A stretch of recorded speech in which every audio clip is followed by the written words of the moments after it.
All right, it's another busy week in New York sports as we inch closer to the Major League Baseball All-Star break. And joining me this week on the New York Sports Rapid Rundown to talk about the three hottest topics in New York sports is the sports anchor for Fox 5 News, one of the best in the business, Jennifer Williams, joins me now. Jennifer, how's it going? It's pretty good. You're too kind, Dexter. I appreciate it.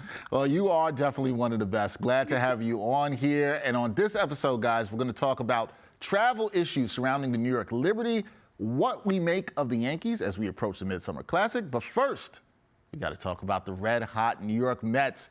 Jennifer, the Mets, as of Saturday, they've won 6 straight games. They are perfect in July after a dreadful June. And the Mets, they haven't looked like a good team at times this season. Are you believing in the Metropolitans after the scorching start to July? Well, I think people need to temper their expectations because at the end of the day, it's about consistency. And as you mentioned, at the end of June, they were 10 games back out of the wild card spot. They're now, 6.5, 7 games. Again, they just have to consistently play because they just go through these stretches. Like, what are they going to be like in August? So I think, yes, scorching is right, especially with how hot it was in Arizona. And again, between their pitching, stepping up, they had 2 pitchers go 8+ innings this week. That only happened 4 times last season. So there's a lot of just positives heading into the All-Star break. But I think easier said than done, but I think fans need to temper their expectations. Yeah, I knew something was coming there when you said the but there. Easier said than done, right? So we can go back to just a week ago, Jennifer. The vibes were not good for the Mets a week ago, but now things have changed. There's 7 games you just mentioned out of the 3rd wildcard spot in the National League. With all the recent winning, are you concerned that the All-Star break can affect the good vibes around the Amazes? Has the All-Star break come at a bad time for them where you might want them to continue playing and keep winning? Dexter, momentum is certainly on their side right now, but rest for their aces. I mentioned Carlos Carrasco and Kodai Senga going 8+ innings, but their 2 aces, the fans want more from their 2 aces. They could certainly use the rest. And here's the thing. It's whether or not the ball club uses the fact that only one of their players, Pete Alonso, and that was by default, made the All-Star roster, whether or not they use that as momentum heading into the second half. Buck Showalter thinks a few players got snubbed. Francisco Lindor was kind of pushing for Brandon Nimmo. So again, I don't know. I feel like this team plays better when they have a chip on their shoulder. So hopefully they have that bulletin board material heading into the second half. Yeah, fans can only hope that. And look, July, off to a good start. You just hope it wasn't like June, because June was pretty rough for the Mets fans out there, as you know, Jennifer. Okay, let's move on to the Yankees, who entering play on Saturday. They were 4th place in the AL East, a game out of the final wild card spot. And obviously there's been injuries to players that have been pretty serious, like Aaron Judge. But what is your evaluation of the Bronx Bombers just a bit over the halfway mark of the season? How do you look at the Yankees? Just simply put, offensively underwhelming. Their starting pitching has been good. Their bullpen's been good. And look at a day like today. You got Garrett Cole, your ace, on the mound, and Giancarlo Stanton hits 2 bombs. And guess what? They get the W. So you're not going to put W's in the win column without guys stepping up to the plate and getting the job done. And it doesn't have, again, so much has been said with the absence of Aaron Judge and the long ball. But remember that game at the end, I believe it was at the end of May, where there were 7 runs scored in the 3rd inning. They can get it done with paper cuts as well. It's just that the guys that need to hit, like guys like Rizzo, they just need to get out of their slumps, need to start hitting. Yeah, it's all about them starting to hit finally, which I think Yankee fans have wanted to see. And you talked about the Yankee offense without Aaron Judge. It's been anemic, and I'm probably being kind there lately. Do you think that this team, Jennifer, needs to make a move at the upcoming deadline to bolster their lineup, or do you think it's just about the guys that are here finally producing? Well, what's interesting? I know John Heyman floated a Cody Bellinger, and they certainly could use an outfielder.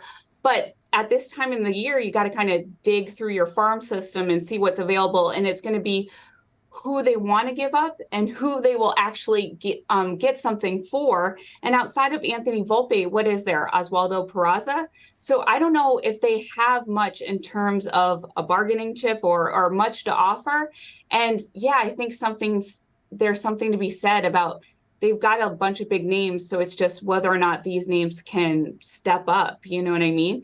And I'm torn to say whether or not what they do, how big of a move at the trade deadline kind of signals how bad Aaron Judge's injury is, because at times they seem hopeful, but then if they make a big splashy move at the trade deadline, you got to wonder, is it worse than they think? Yeah, well, Yankee fans are wondering that if Aaron Judge will come back, when he will come back.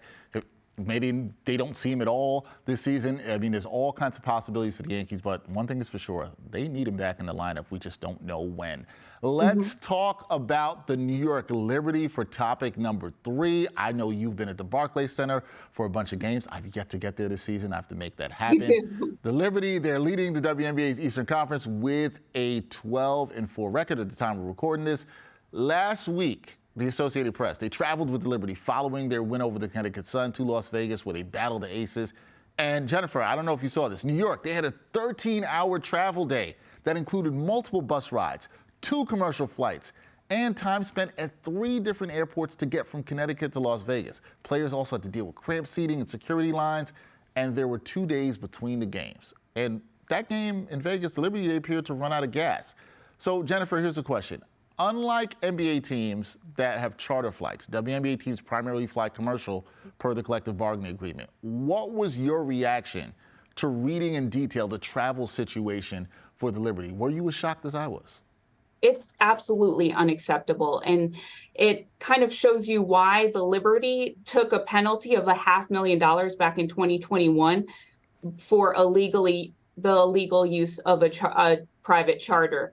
Now, there was a report in ESPN. ESPN reported in mid-June that the WNBA is looking into public charters. However, they're not available in every city, and it's set times. So once again, what was the biggest complaint about the NBA for a while there? There was no parity. And already with the WNBA, you have super teams in the Liberty. Again, if they got enough rest, we could see 2 super teams in action, because again, they lost by 18 points when they were in Vegas.